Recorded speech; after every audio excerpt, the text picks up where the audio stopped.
Hello and welcome to Pop Screen, part of the Geek Show podcast network. We are Geek Show's podcast that deals with movies starring, by or about pop stars. No, the podcast covers such a broad range of literary and cinematic genres. Not even literary and cinematic genres. I don't know why I've said that. This is based on a book, everyone. I've been thrown by the fact that there's a book. No, the podcast covers such a broad range of musical and cinematic genres, from country and western to hip-hop, from documentaries to science fiction. I'm Graham Williamson, a filmmaker and critic for The Geek Show and Horrified, the British horror website, and I've been joined this week by...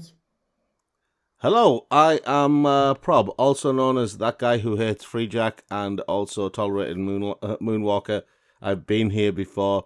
This is a hot seat. I am full of hot takes. I also started the Geek Show with other Rob at some point in the far distant past. Indeed, yes. Yes. I have been a critic of many, many, many things. Most recently, it is people playing games badly. Well, I keep those criticisms to myself. It's more... I think I've reached that age now where, you know, when the old man shouts at clouds because they're doing the clouds wrong. I think I've reached that stage where I'm just watching people play video games badly and I'm shouting at the screen. Old man shouts at cloud storage. Yes, basically. I like that. I am keeping that one. That fits me to a T. I am the old man who shouts at cloud storage. Well, normally there's a bespoke intro here, but I haven't done one this time because I thought this is a film... the last time we joined, we should point out, that was our longest non-Patreon episode for Moonwalker. If you haven't listened to that yet, listeners, that was a long one. This one... It was, but I mean, Moonwalker was basically a concert. Yeah. And this... And we were talking about a concert. This... Yeah. This is based on one of the biggest cult novels of all time by one of the major cult directors of all time. There is a lot of obsession to go around, and between us, I think we cover all of it. So what I'm saying, listeners, is maybe just settle into your favourite armchair, do yourself a mug of something hot, because this could take a while. Yeah, I mean, it's one of those things where you look at the source material, you look at the film that came from the source material, and you go, I don't remember any of that. Okay, that works. That's in. Don't remember any of that. It's David Lynch's Dune, listeners, in case you've just sort of clicked on this while blindfolded. So I think we should probably start off by giving our Dune power levels. What level of Dune fan of either the movie or the novel are you? Well, I've read the books, as in... I am what's effectively a card-carrying, dyed-in-the-wool, semi-psychotic sci-fi junkie. Yes. You know, I basically buy sci-fi from a local dealer, and then I find myself on a street corner just injecting it into my veins. You know, it's good sci-fi, that. Yeah. Prostituting yourself for more Theodore Sturgeon. Oh, no. The star's my destination, and, Brave New World, man. I go for the good stuff. But yeah, I have a very, very thin relationship with literary science fiction, and it's something I'm slightly embarrassed about. So I have not read any Frank Herbert. Well, this is the thing about Dune. Dune is effectively a treatise on a certain way of looking at society and how, people's places in society and things like that. There's loads of people who've interpreted various aspects of Dune, the book, and it is very, very dense. There is a lot of world building, but it's also very, very, very, very traditional sci-fi. And by that, I mean, it is very descriptive, very exposition heavy. It is old school sci-fi, kind of at the peak of what old school sci-fi was. And we're talking about sci-fi that ranges back to the likes of E.E. Doc Smith with the Lensman stuff, all the way up to Dune.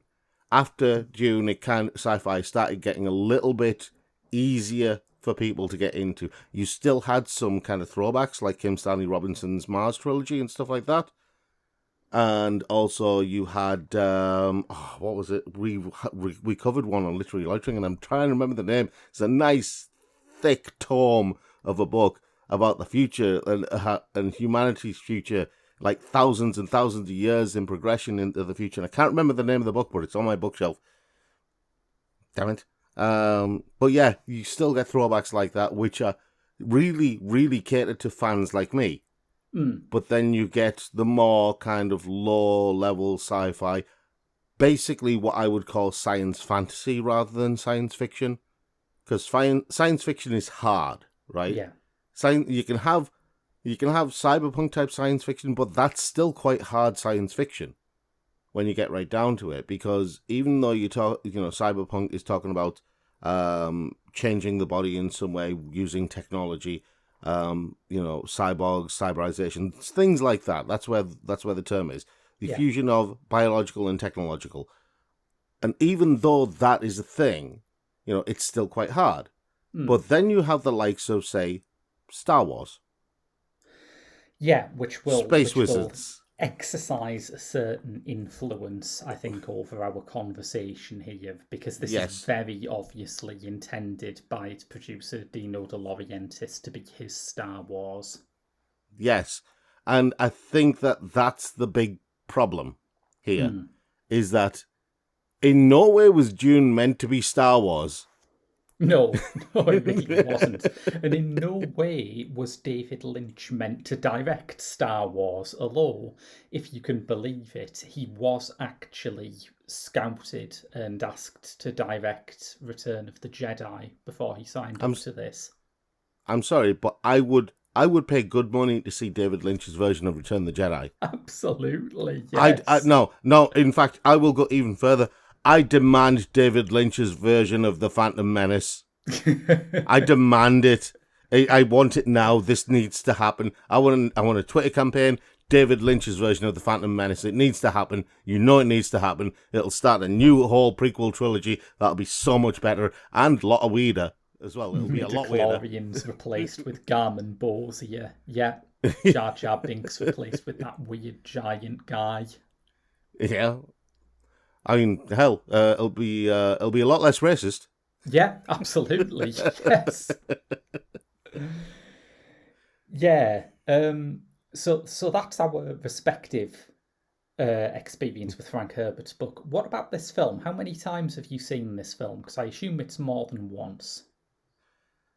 I am ashamed as a massive fan of the book, but also as someone who has effectively been protected and desensitized against science fiction of this type by massive doses of really, really bad 70s and 80s sci-fi. We're talking like Battle Beyond the Stars and the likes of that.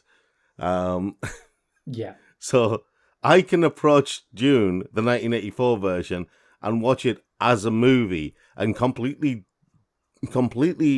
disassociate myself from having any knowledge of the book and just enjoy it as a film.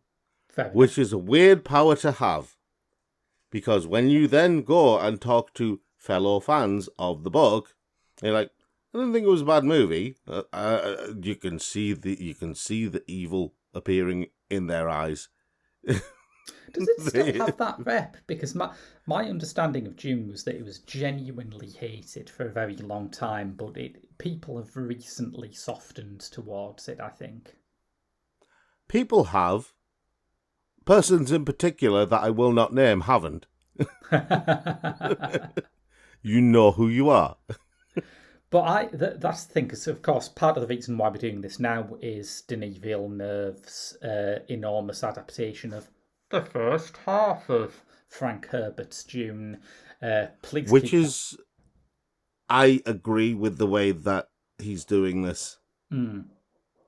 It is the best way, and in fact, the only way you should be doing it. You shouldn't approach a project like Dune thinking you're going to cram everything, even just in the first book, into one film. And that was the biggest problem with the 1984 version. Yes, absolutely. Yeah, we'll get onto that. But it's coming out very soon, and it's been one of those projects that's been in development for ages, much as the original film was. But I venture that it would have been impossible to do another version of Dune in like the 1990s or the early 2000s. I think Lynch's film just had too bad a reputation for another big film project. But now, part of the reason why this Villeneuve version exists, I think, is because people have looked back at Dune and thought, there's some good stuff in there. It's just kind of frustrating, you know? And I actually agree with you. I think that that's effectively what's happened. When you look at the production of the original 1984 Dune... And we will. Oh boy, we will. Yeah, there were a lot of things that, that even though there were deviations from the book, and even though some of them were just plain not in the book at all, or just came out of someone's mind, they didn't fit with any descriptive things from the book whatsoever. But they worked. And, by its nature, when you adapt something from a book to a play or a movie or something like that, when you adapt it from one form, one medium to another, there are going to be fundamental changes because you can't help that. That's going to happen. Yeah. And it's all about managing those changes and making sure those changes don't impact too much on the core story, which is why a lot of people hated the original Dune, because a lot of the changes did impact on the core story, on the core message. It could have been very different, couldn't it? I mean, yes, people cry blue murder about some of the changes Lynch made, but there were versions of it that existed that were in production before this that could have been very, very, very different, weren't there? Oh God, yeah. I mean, Jodorowsky version. Yeah, Jodorowsky's Dune would have been interesting, but given how he was at the time as well, that's why I say it would have been interesting. I'm not saying it would have been better. Yes, absolutely. Yeah. Because you have to take the time period into account as well and how people's mentalities were at that point. One of my biggest issues with Dune 1984 was that the role of women was severely downplayed, so they were effectively damsels in distress most of the time. They were the princess in the tower, and that is a big deviation from how they are in the book. They're seen in the book as creatures to be feared. They have power that others don't understand. This is one of the interesting things about looking at what Villeneuve is making at the moment. Because obviously my main way to assess what Dune is and whether this is working or not is to compare particularly its casting to the Lynch version. And you have actors who are very big right now in roles that do not register in the Lynch version. Chief among them, Zendaya, who's been almost as prominent in the marketing for the Villeneuve version as Timothée Chalamet, who's playing Kyle MacLachlan. One day I'll remember the Paul Atreides. Yes, thank Paul you. Atreides, yeah. He'll always be Agent Cooper to me. I don't care. Yeah. See, this is the thing, right? Casting Kyle MacLachlan was, okay, totally fine. I've got no problem with it, but totally the wrong age, right? Paul Atreides is a child still. He's still finding his way in the world. He's still lost without mummy and daddy. He still isn't sure of things. And so having Timothée... What's his surname? Chalamet. Yeah. I'm going to start calling him Emperor Charlemagne, just so... I remember Emperor Charlemagne. That's close enough. Okay, fair enough. So Emperor Charlemagne, right? It's like how I remember Benedict Cumberbatch's name. I once made the mistake of calling him Emerson Cumberbund, and now forever he is Emerson Cumberbund in my head. That's a great name, yes. Everyone's got their own wacky Cumberbatch variant, but that is the best I've heard. See, Emerson Cumberbund, I think, works for Benedict Cumberbatch, but also could possibly be a Brazilian footballer. Yes, or like a 1970s soft rock band, Yellow, supported by Emerson Cumberbund. Yes. Oh, so many options.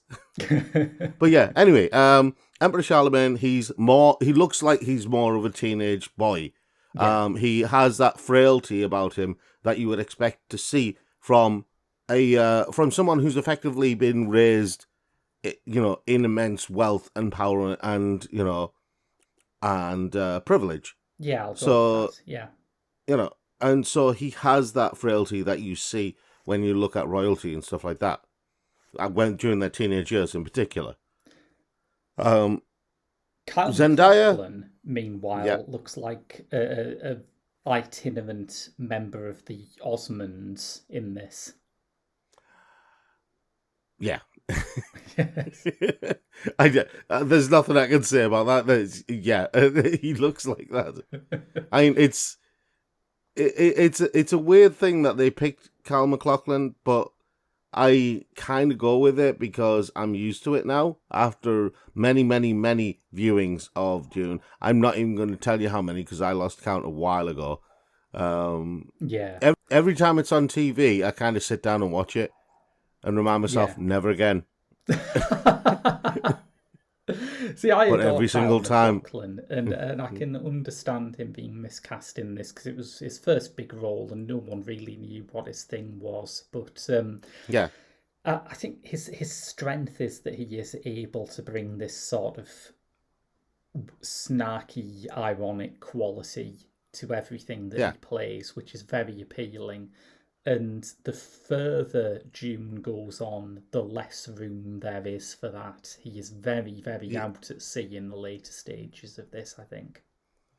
Yeah, and I think part of the reason for that was because there was a rumor going around that came out after the film was released, and there was mention made that Kyle MacLachlan was familiar with the source material, which was yes. kind of a rarity, and he wasn't happy with the changes that were being made, and he knew that other fans of the material weren't going to be happy, which is one of the reasons why you can see kind of as the film progresses, he becomes more and more stony-faced, more and more kind of one emotion, that's it.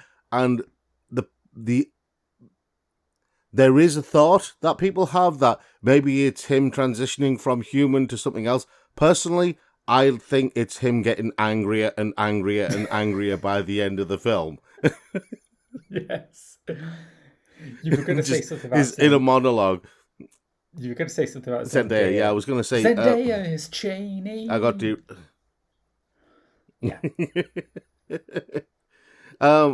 See, I think Zendaya is a great actress. I think she has amazing talent, and I think that she has a brilliant, brilliant future ahead of her. And and the female character that she plays in Dune, and I am struggling to remember her name. Damn it! Cheney. Why can I not remember her name? That was it, Cheney. Yeah. Was it Cheney? I may be mispronouncing. I can't remember. It's Chani. They're probably pronouncing it in a way that makes it sound a bit less. Oh yeah, Cheney. Yeah, Cheney. Yeah. But anyway, her character is immensely important in that section of the book when Paul meets the Fremen and basically goes to stay with the Fremen. That section is hugely important, and she is such an important character in the book. And in a sense, I like the fact that she has as much presence in the trailers as Emperor Charlemagne. I am sticking to that, by the way. Yes.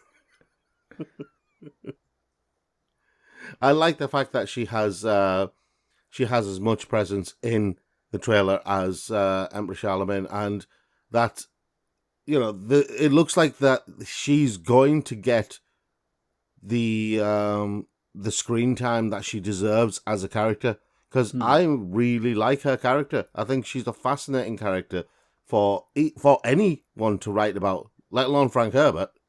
Yeah. And in the 84 version, she's played by Sean Young in one of those decorative roles that Sean Young sadly got stuck in, and she's basically just Paul's dream girl, really, isn't she? Yeah, exactly. And that's the big problem. I mean, Cheney was already like a really good warrior before they even met Paul. And then she gets trained in the wading way by Paul and Jessica. Then she becomes absolutely lethal. She basically has various things. When Paul's in like a deep space trance, she brings him out of it. Their first child, which is Leto the Second, he's killed as an infant. Yeah. Yeah. Not to be confused with their other son, Leto the Second Atreides. Who grows up to be Jared Leto, right? No, he's in Children of Dune and was played by James McAvoy in the remarkably good TV series. That's nice. There is one character in Lynch's version who I have not spotted in the cast list for Villeneuve's Dune, though, and that is the reason why we're doing it on pop screen. I have not seen any sign of Fade Routher in the cast list for the new version of Dune. See, this is the thing. Fade Routher is one of those characters who, looks great. Because you got to admit, Sting, if there's one thing I wanted Sting to do more of was play the bad guy. Yeah. Right? I really wanted Sting to have more roles as like the psychopath, the bad guy, something like that. Because I always thought he played those roles really well. Thinking about Brimstone and Treacle, maybe? Yeah. Exactly. Do you remember? Do you ever remember that movie Copycat? Oh, with Sigourney Weaver. Yeah. Where with Harry Connick Jr. as the serial killer, who the other guy is copying from. Yes. And Harry Connick Jr. is brilliantly evil in that film. Yeah. And I thought, it's Harry Connick Jr. He's like one of the nicest guys in music. Yeah. I suppose that may be why you cast musicians as these people, because they are characters where you need to be uncertain about what they're going to do. And casting an actor, you might think, oh, he's going to do his usual thing that I've seen him do in movies before, because there seems to be a general link between Fade Routher and rock stars. In the Jodorowsky version, he wanted to cast Mick Jagger as Fade Routher. And then Sting is cast in the role in the Lynch version. Like I say, no one cast yet in the Villeneuve version, so there's still time for him to get, I don't know, that bloke from Arcade Fire in there. He could do it. See, this is the thing. Fade Routher appears early in the story as well, so I reckon he will make an appearance in this first film. Just, I think that maybe they're keeping who's playing him a secret. Maybe. And haven't announced it. So it serves as a surprise for the audience. And I know that Dune is one of those films where you don't really need to surprise the audience with a lot of things if you do the film the right way. Because there's plenty of surprises and plenty of spectacles to see. But, maybe it's something like that. I wouldn't put it past the executives to make that decision. Especially if it's a name that will shock a lot of people. Perhaps, yes. Yeah. There are plenty of names that will shock people further down the cast list for this. I think there is nothing more incongruous now watching Dune today than Sir Patrick Stewart's role. Given that he was in the 1984 version, yes. Yeah. Because he was cast in this role when, you mentioned earlier, Paul Atreides in the book is much younger, and for a while David Lynch was going to cast Dexter Fletcher, who he'd worked with on The Elephant Man. Yes. And I'll be honest, I actually wouldn't have minded that. Yeah, no, I think that would have been good. I wouldn't have minded Dexter Fletcher. He went and spoke to him when he was in Henry IV Part 1 or something similar. And he was in the same rehearsal room as Patrick Stewart, and Lynch literally overheard Patrick Stewart rehearsing and just went, wait, who's that? And the rest is history. That's how Sir Patrick Stewart ended up running into battle carrying a pug and shouting the immortal line, "Moods are for castle and love play." Can't argue with that. No, I mean there are those are wise words, and they deserve to be on the flag we make of your face. One of the key. You'll have no idea what that's about, listeners, and I'm pleased to just let you speculate because it's fun to speculate. It's nice to have an essential mystery. Yeah, you can make it a hobby. Yeah. What the fuck is with the pugs in this film, though? I don't know. I mean, you're asking me questions for which I've spent. How old am I now? 30 years. 30 years. I'm glad I wasn't having a drink when you said that. Dune came out in 1984. Yes. Yeah. Is it 30 years? It's closing in on 40, as indeed am I. Closing in on... Oh, God, I'm so old. Over 30 years. Let me slightly amend that. Over 30 years, I have been wondering what the hell is with the pugs. In many ways, the weirdest thing in a David Lynch movie is the fact that in outer space, on all of these alien planets, there are just so many pugs. Yeah, and considering that they're man-made animals that would not survive without man. Yeah. And they barely survive with man. Yeah, really weird. Right, so where are we starting with this? We've kind of danced around the houses a little bit. Shall we dive in to something? I think we must, yeah, because this starts off with Virginia Madsen delivering an expositional monologue that is so long that at one point she fades out and then comes back again and goes, "Oh, by the way, I forgot." Which, wow. Which is, I mean, that has to be one of the greatest exposition-based intros to any movie ever. It's like, I mean, that is, I officially term that "Did I leave the gas on" introduction. We mentioned the Phantom Menace earlier, and it has that same quality that all that stuff about taxation and trade routes has at the start of the Phantom Menace, where your heart just drops like a boulder as it goes on and on and on. See, for fans of Dune, it was fine. You know, there was a lot of stuff that we were familiar with. Like, okay, right, they're just getting all the heavy info dump out of the way. Little did we know that the movie was effectively an info dump. Yes. So yeah.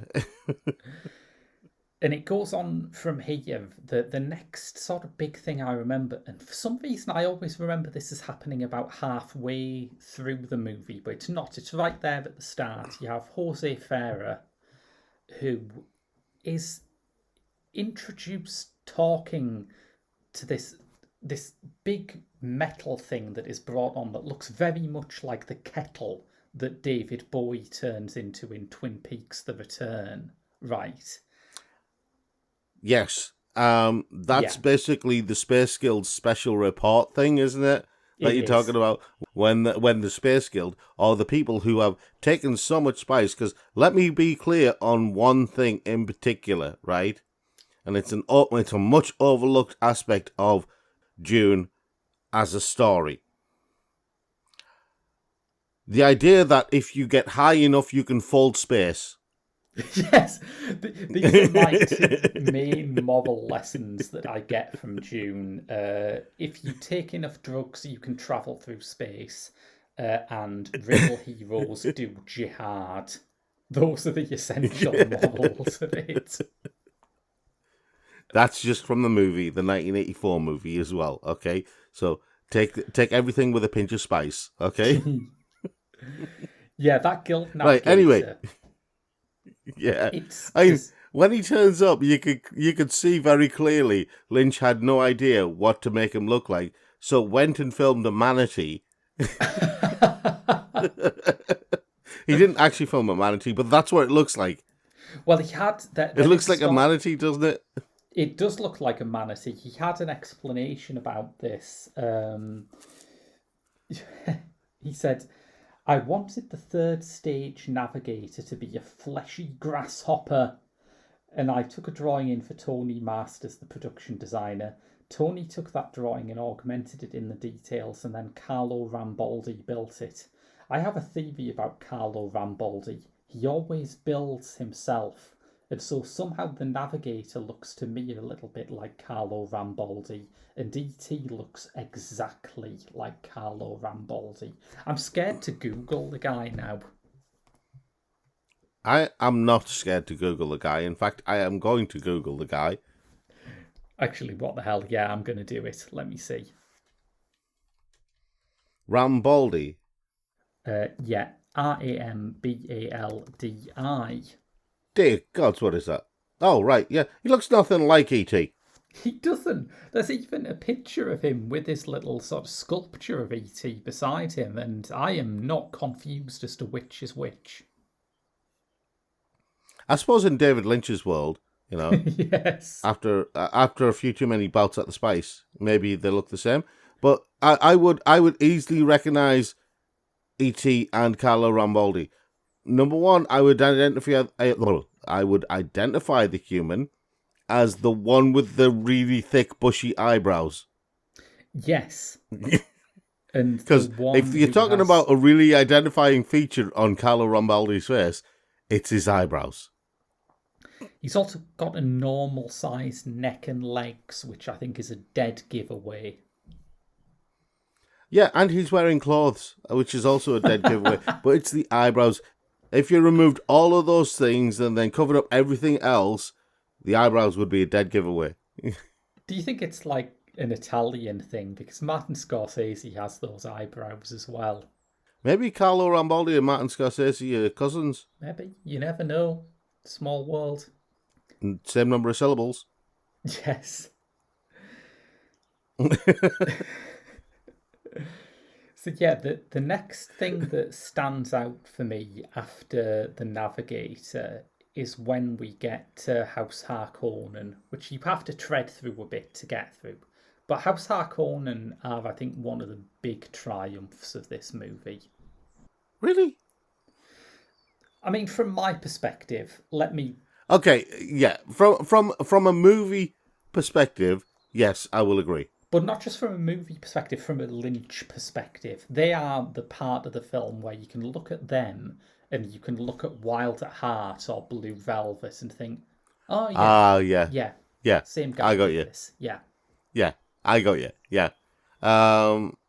It does make sense, and you do get that through line of thought. But some of the dialogue at that point is just, I was sitting there, I'm going, what are you saying? Emperor, your skin is so beautiful. I am in love with your pus. I'm like, what? What are you saying? You see, for me, the problem is not so much the dialogue or the spoken dialogue as the dialogue you get in voiceover, which is spectacularly unnecessary. And at the end of that first big Harkonnen scene where the Baron kills his manservant, there's just a spectacularly extraneous bit where he turns to the camera and you hear this voice go, and that's what I'm hoping to do to Paul Atreides or something like that. And you think, there's a lot of aspects of this story that need clarifying, but one that does not need clarifying is the fact that the baddies, right, don't like the goodies. I don't need voiceover for that. And do you know who actually had the best kind of acting in that entire scene? Mm? Was Sting, weirdly enough. when you look at all of the actors who were on display in that one scene in House Harkonnen, in the House Harkonnen green room, let's call it that because it's green, and it's before they go on stage, do their and shake their thing on the stage, in war and stuff. So it's like their preparation room kind of thing. Hence it's green. I guess. Sting's reaction to all of the things that are going on around him is shown on his face. Yeah. Confusion, resentment, things like that, and you can see it. And also when the Emperor is killing his manservant, total enjoyment, and even excitement.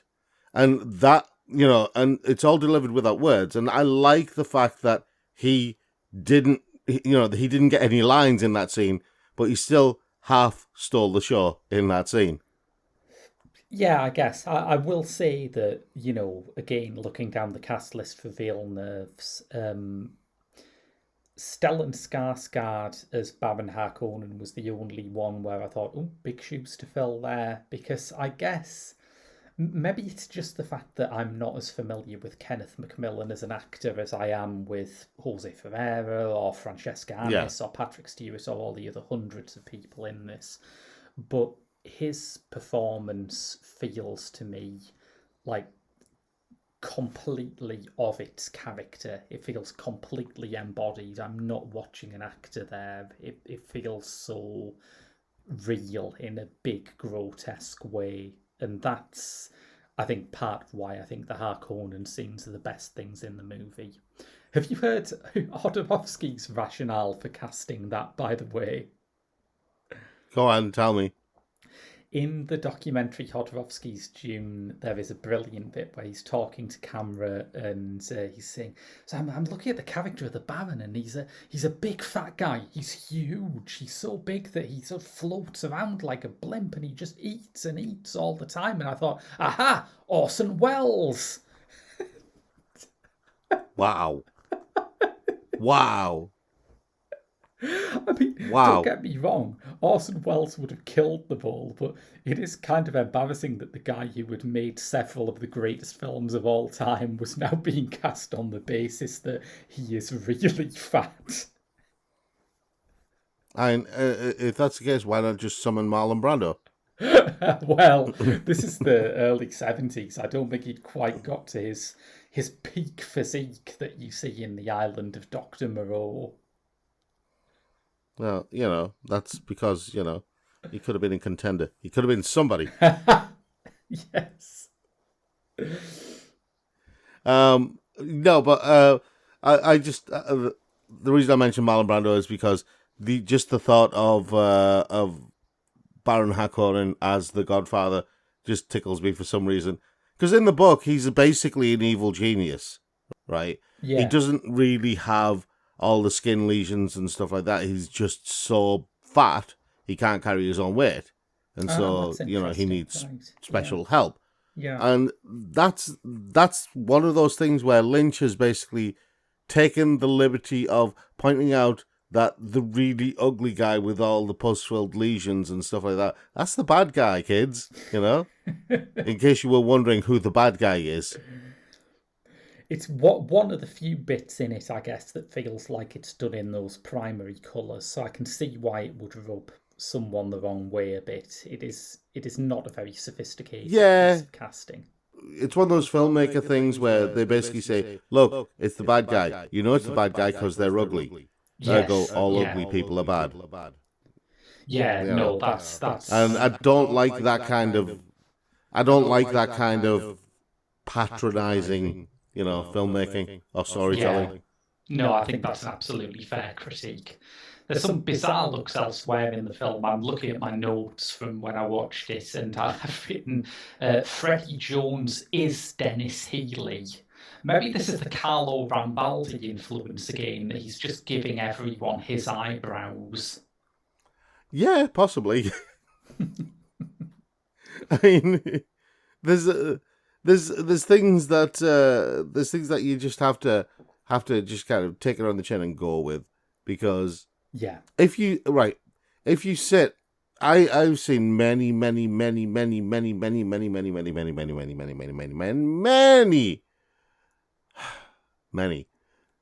articles, book reviews, film reviews, comparisons, charts, graphs, all sorts of things thrown at Dune 1984 versus Dune the book, where they say, oh, but this wasn't in the movie, but it was in the book. Why wasn't it in the movie?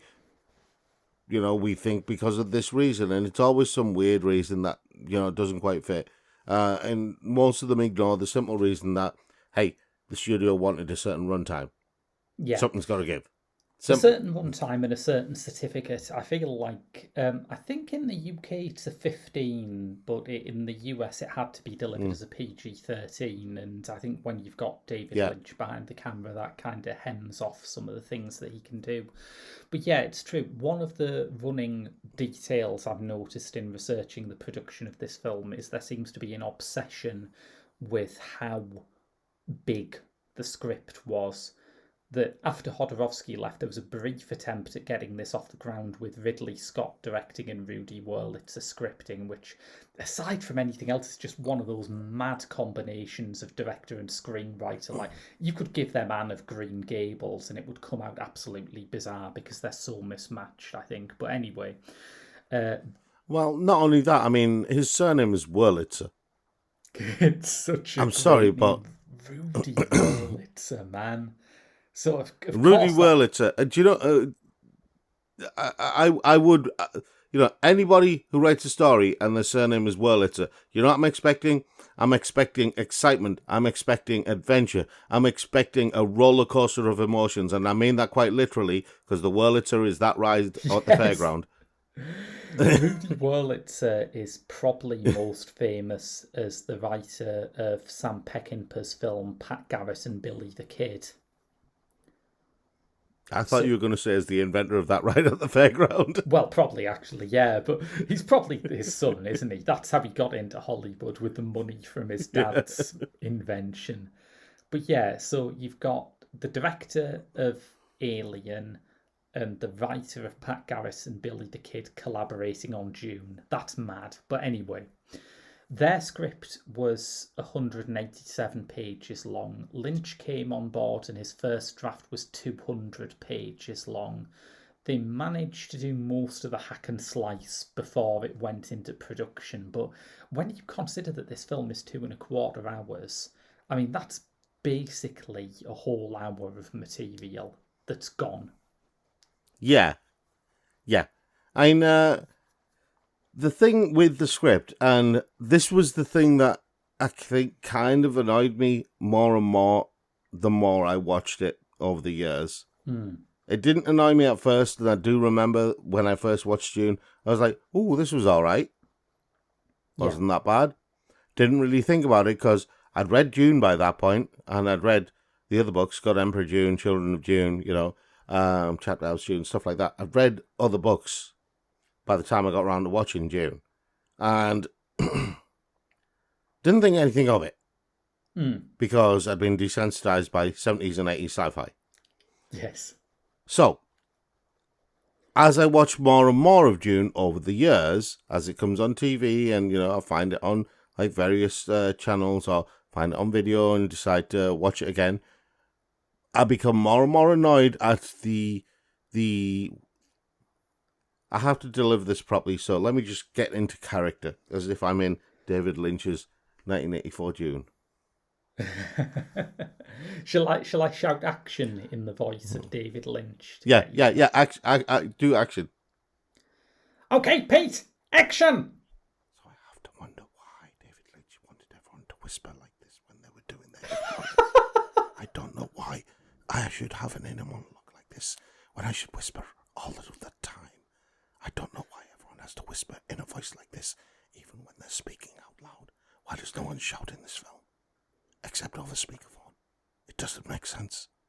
Is everyone trying to be really, really quiet because they're hunting rabbits? Is that what it is? It's possible that it was like a laryngitis outbreak on set, and he thought, yep, that works, film it! Maybe it's just too much spice. Maybe it's too much spice, yeah. Yeah, that is or even better, a bad case of worms. Sorry, couldn't resist. Isn't it funny how out of all of the things that go on in June, the sandworms and Sting's nappy are the things that everyone remembers? Oh, Sting's winged codpiece. Yes. Yes, that's a better description. It is a winged codpiece. Look at it. It is a majestic winged codpiece. How many people did not want that? Well, all of us. We did not want that. Yeah, absolutely. So, if you were going to swimming lessons at school, if you were going to swimming lessons at the swim baths, or that's the last thing you want to wear. the drag off that while you're swimming. So you're saying that the official June swimwear line was not a merchandising success? Probably not. Can you imagine beachwear by June? Well, that's good because I remember when the latest trailer for Villeneuve's film came out and it begins with like that voiceover from Zendaya in the desert. I think every single person made the "Spice and You Fragrance" by Calvin Klein joke. Yeah.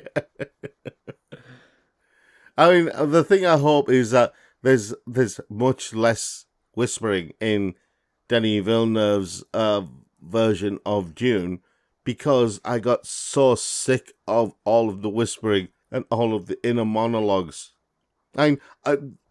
After I watched Austin Powers and then went back to watch Dune, my first thought was, why can't they have Austin Powers inner monologues? Where you actually see the lips moving and they just go, it's as if they're narrating their own life. I think I wanted that. They will have to talk a bit louder in Villeneuve's Dune because the score is by Hans Zimmer, so you'll need to bellow over the foghorn that he's brought in for this one. Knowing Hans Zimmer's work as we do, I reckon it's only a matter of time until he literally just does a musical score made of foghorns off ships. Yes. Hans Zimmer's work always reminds me of that bit in The Life Aquatic with Steve Zissou, where Bill Murray takes Owen Wilson out to listen to the whale song. And there's just this loud foghorn in the background, yeah. And Owen Wilson goes, "Wow, I mean, what are they saying?" Yeah, it's at that point that I went, I like Owen Wilson. I do too. Yes, he's a delight. But anyway, this is probably as good a time as any to mention the bizarre fact that the music for David Lynch's Dune is done by Toto. So it's got the Memberberries seal of approval. It's one of those weird things where you look at Toto and everybody knows Toto for that one song. Mm-hmm, mm-hmm. Nobody knows Toto for anything other than Africa. Completely, yeah. Yeah. And this is an honest challenge to all the viewers out there and all listeners out there. Name another song by Toto without Googling it. Well, name another song by Toto without listening to our Desperately Seeking Susan episode, where I think Sarah does actually name check another song by Toto. But yes, yeah, but hang on. I want to make this clear. This is Sarah we're talking about, okay? The number of random things that Sarah knows that is just way beyond human imagination, right? Sarah probably knows the sun's name, right? And by that I mean the star in the sky. Things that no human could possibly know, she knows, all right? She has that level of knowledge. This is not untrue. Yeah. No, it's very true. And it seems like a weird hangover from the Jodorowsky version, where he had this idea of getting like dueling prog bands for each of the film's houses. Like he would have Magma doing House Harkonnen and Pink Floyd doing House Leto or whatever. And, it's a kind of an interesting idea, but I hate progressive rock, so it's got that not going for it. But yeah, Toto, I mean, even though I'm not a fan of the musical genre, I can recognise there's a certain cachet to Pink Floyd and Magma. How do you get from there to Toto? Bless the rains down in Africa. I don't know. Bless that the joke didn't rains. quite work there. Do you think that song was inspired by the ending of Dune? Oh, please don't mention the ending. Oh, you went for the ending. Hang on, shall we jump into that? Because that's the big thing. As far as I can tell, that's the one thing that Frank Herbert, who was very gracious about this film and allowed David Lynch a lot of leeway to do his own thing with it. The ending is the one thing that really bugged Frank Herbert. To say Frank Herbert spat his dummy out is kind of an understatement. It was more of a I've been told, reliably informed, that as urbane and gracious as Frank Herbert is, or was, his reaction to the ending of David Lynch's Dune. Are you there? Have you frozen? You just seem to be... No, I'm here, right? This is just a very long sentence. Sorry, you were just really still. His reaction to... Frank Herbert's reaction to the ending of Dune was... kind of just this little bit short of restrained apoplexy. Because when you're holding it in because you're in public? Yeah. So for listeners who are unfamiliar with like either the book or the film, what is the problem here?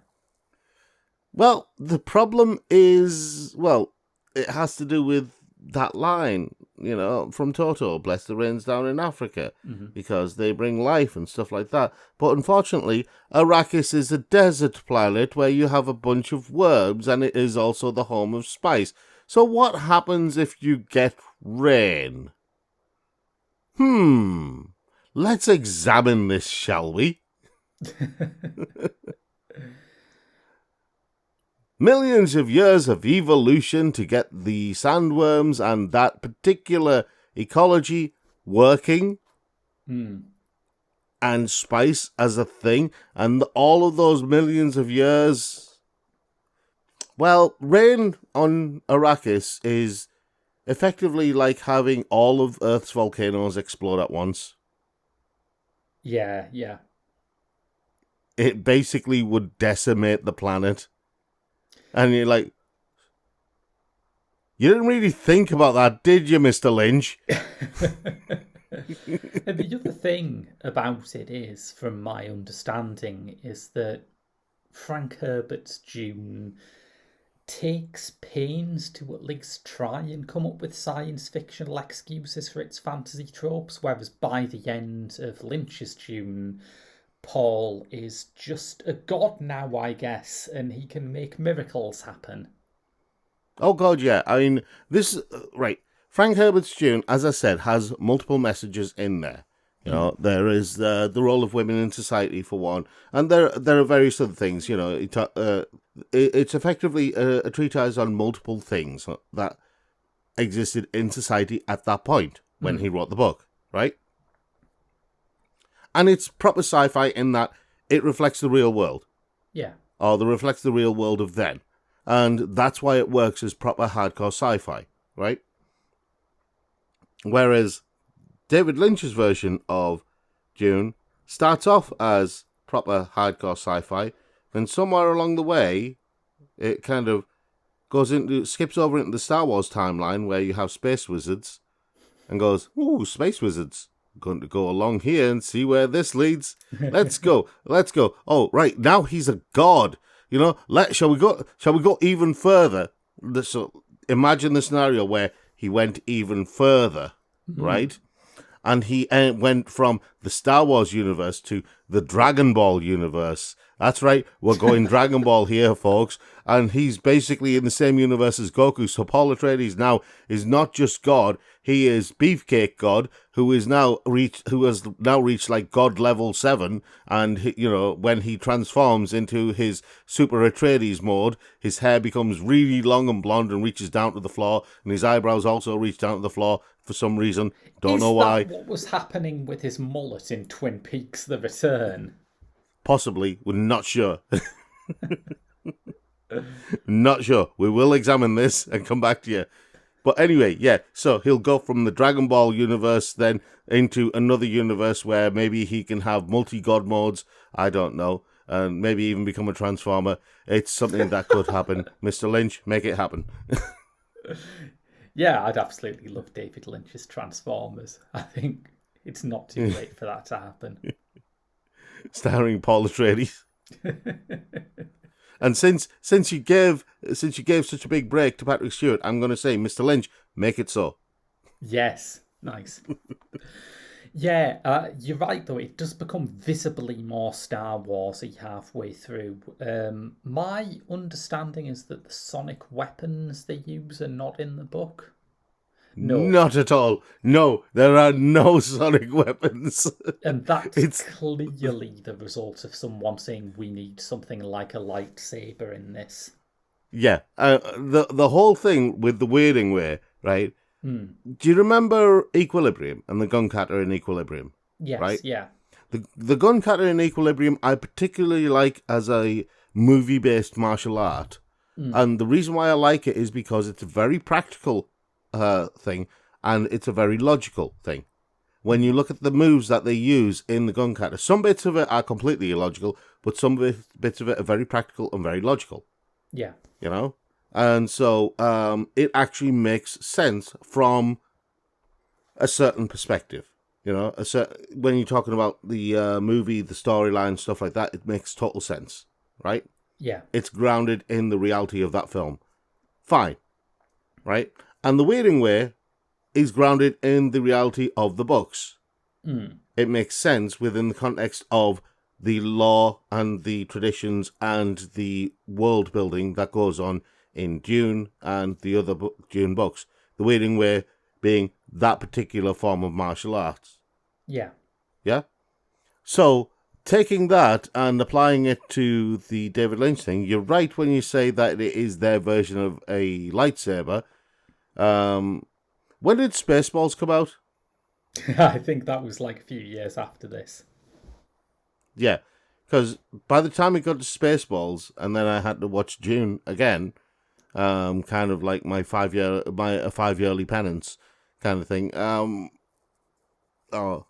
Was it 5 years or 3 years? I can't remember. Is it like an orbit too long. that every now and then you were just brought back into the orbit of Dune?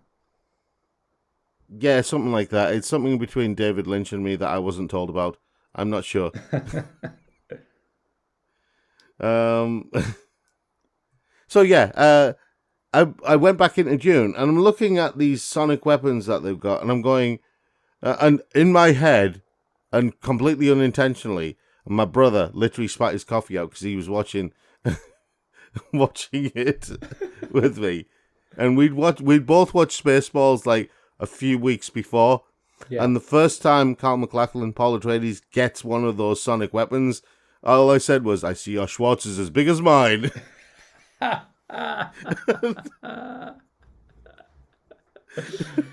My brother spat his coffee out. He's like, "Where'd that come from?"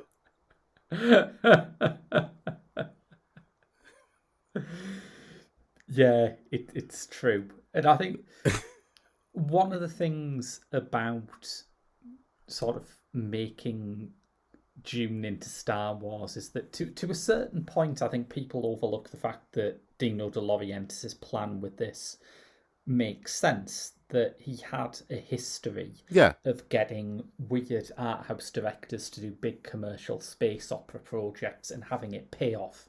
He got Roger Vadim back when Roger Vadim was, I think, mistakenly taken seriously as an art house director, and got him to do Barbarella. That was a big hit. He got Mike Hodges back when Mike Hodges was mainly associated with Get Carter. Got him to do Flash Gordon. Wonderful film. And I suppose you can make Star Wars with David Lynch or you can turn Dune into Star Wars, but you can't do both at the same time. It just cancels each other out for some reason. Yeah.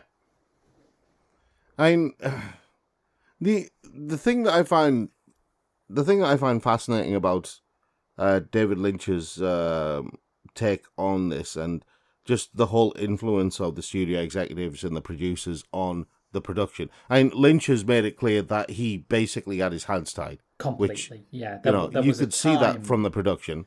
There was a time when he used to walk out of interviews if people mentioned this.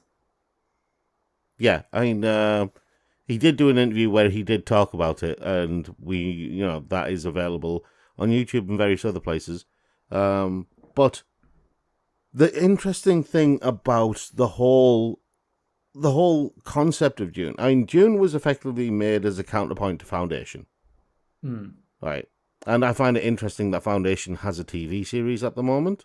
But Dune was effectively written by Herbert as an alternative view to what Foundation was doing, what Asimov's Foundation was doing.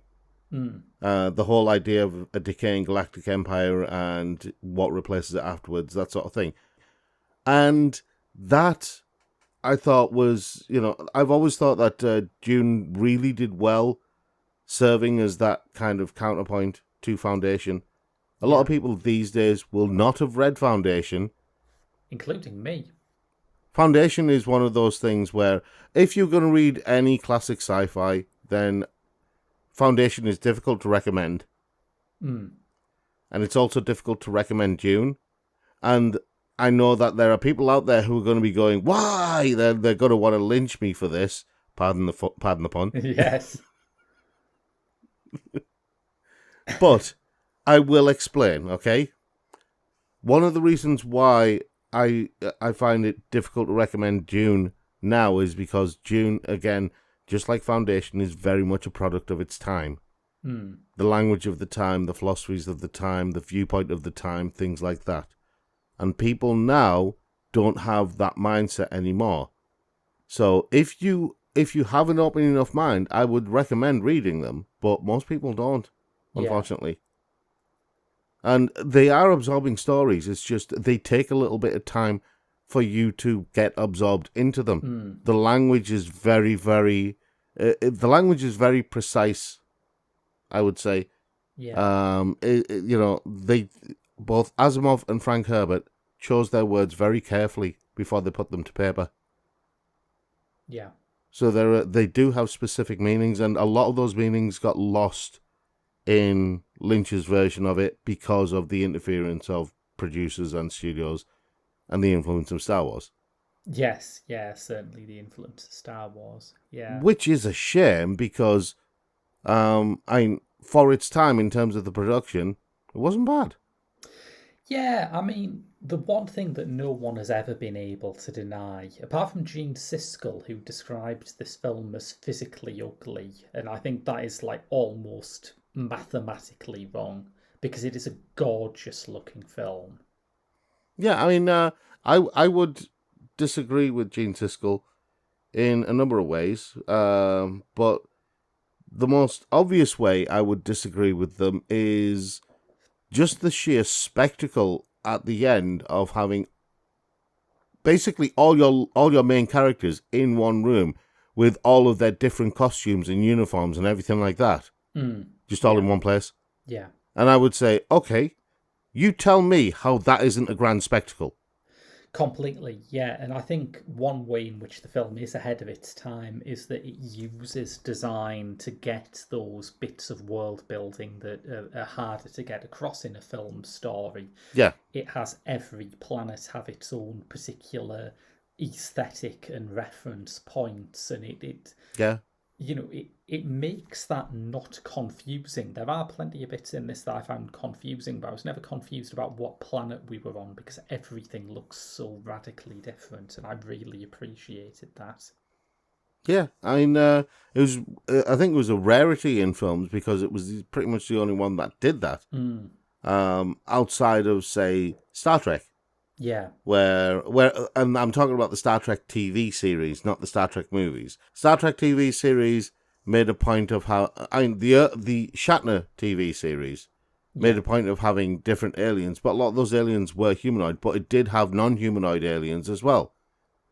And in a sense, Star Trek was very, very much ahead of its time, because you had non-humanoid aliens. You had aliens who were basically just gas clouds and stuff like that.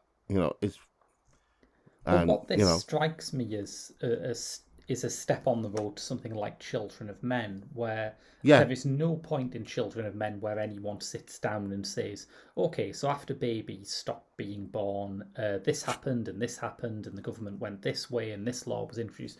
That never happens. But if you're looking at the sets and the props and the clothes that people are wearing, you get the information, Yeah. And I think Children of Men obviously does it in a more sophisticated way, but, this is the first thing that I'd seen that really builds a world in that fashion, I would say. I don't know if it's the first thing I'd seen that builds a world in that way, but I'd say it's the first thing I'd seen that's mainstream. Yeah, fair point, yeah. That wasn't a period piece and wasn't a Western. Oh, yeah, no. I mean, when you're talking about communities and cultures that existed, that is a different matter. When you're talking about building an imaginary world or series of worlds, there was generally an attitude by this time that if it's set in the future, it should look as shiny and new as possible. And then Alien broke with that, and Blade Runner as well. But this is doing something more ambitious in that Alien and Blade Runner, as wonderful as they are and as beautifully designed as they are, only had to create one world. This has about four of them. And the thing is, what I really liked about, and you saw this at the beginning, right? The idea that it's a decaying galactic civilization, a decaying galactic empire.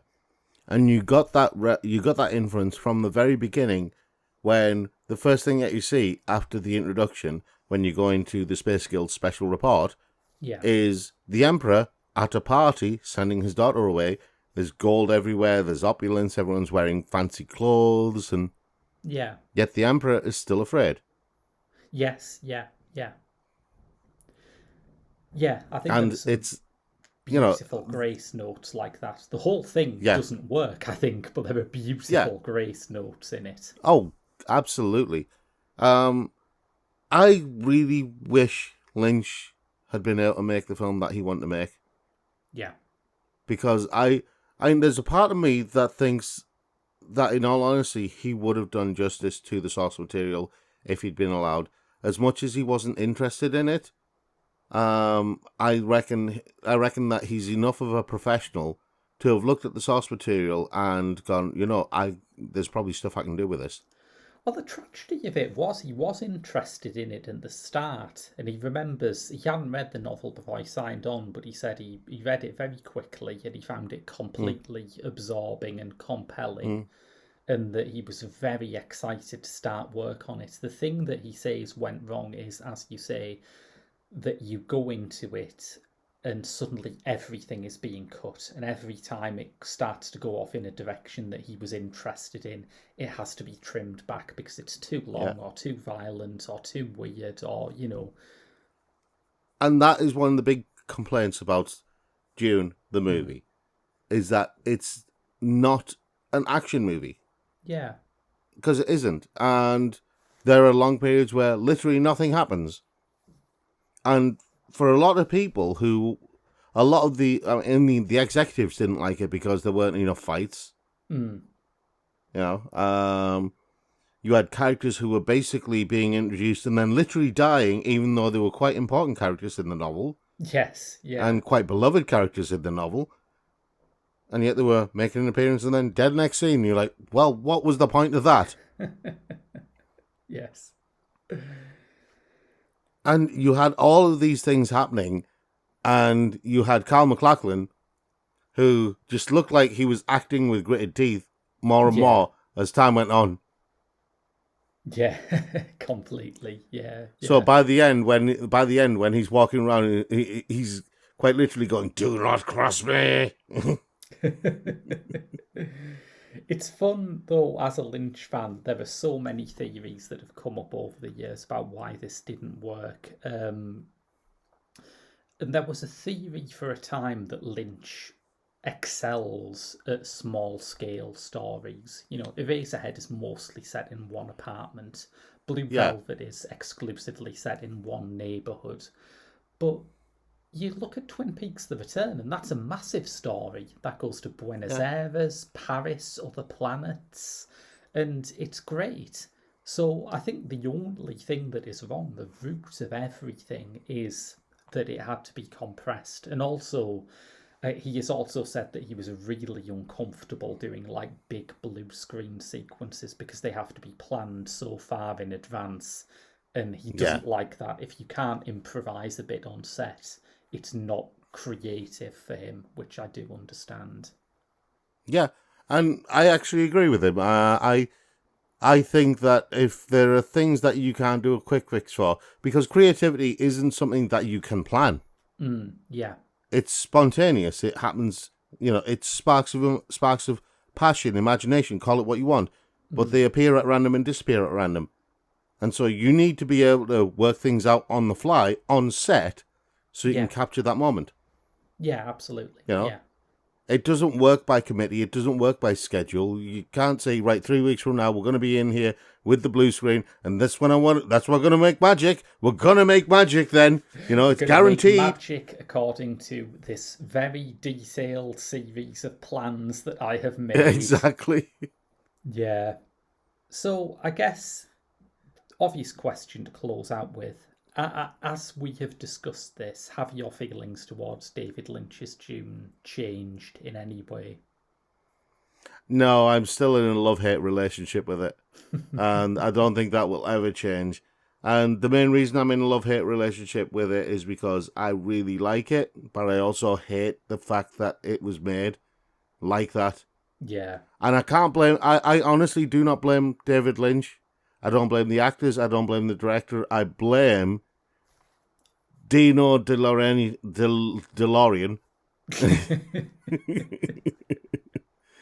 From now on, he is that, and his son, whatever his name is. I don't know. Nino DeLorean, let's call him. Yeah, yeah. Raffaella, I think, is the person who was mainly in charge of this. One of the Teenage Mutant Ninja Turtles, anyway. Yeah, I'm gonna. Now his name is changed from Nino DeLorean to Mutant DeLorean.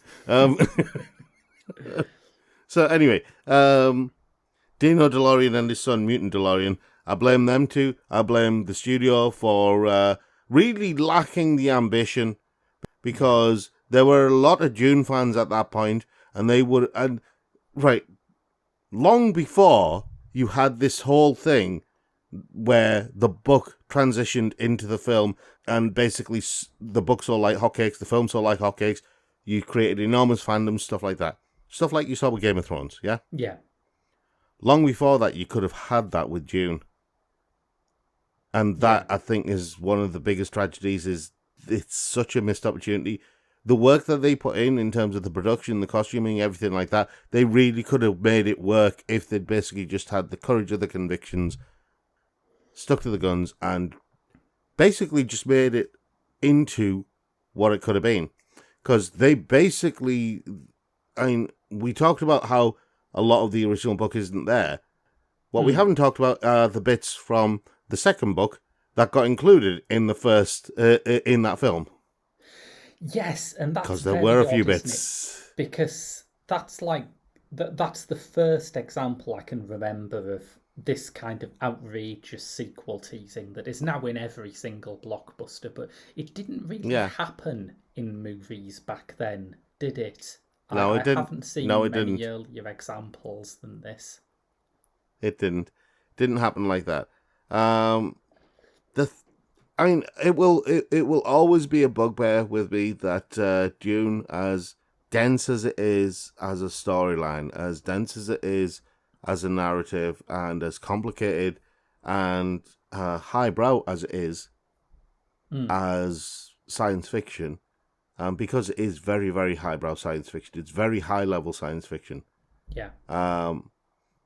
It created a world, an empire, a vision of humanity's potential future that, at the time, could only really be rivaled by Foundation. Yeah. You know, there are other things that can rival it now. I really want Denis Villeneuve's work to just be good. Yeah. You know, and that's all I want, is to see a good version of Dune on the big screen, because it's a story that fully deserves it. And I'm already getting my wish with the Wheel of Time. Yes. Yeah. I'm sorted there, because I've spent years. I mean, everyone's harping on about how Wheel of Time is like Game of Thrones. I'm like, are you mad? Came out well before Game of Thrones. Does treats women far better than Game of Thrones did. The reach for the stars there, aren't we? That's a low hurdle to clear. Yeah, but the thing is, in the Wheel of Time is a weird one to actually bring up, because just like Dune, women in the Wheel of Time are creatures to be revered and feared, because in the Wheel of Time, they have the Aes Sedai, who are women. There are male Aes Sedai, but they basically go mad and start killing everyone, so they have to be captured and killed or have their power removed by the women. So women effectively are in charge of all of this magical power. Anyway, before we get into reviewing yet another massive fantasy SF book franchise, I'm just just to finish that bit off very quickly. The point was that Dune was doing that well before a lot of other books were doing it. Dune was making the role of women very, very prominent within the society it created, and actually making women creatures to be revered and feared. And it's one of those examples of an author who is really ahead of his time in terms of his view of gender politics. And I'm not going to say Dune is a feminist book. I would say it's an equality book in terms of gender politics. And we will see whether Villeneuve, whose female roles have been, in my opinion, atrophying ever since he left Canada, can get that done, because, Lord of mercy, I did not like Blade Runner 2049, but anyway, we will find out whether he's managed to do that correctly in about a month or so. You will have more pop screen when we come back with our review of Ill Manners, the Plan B film, in a week's time. But until then, that's been your lot. I've been Graham. I've been Prob. And we'll see you all next week.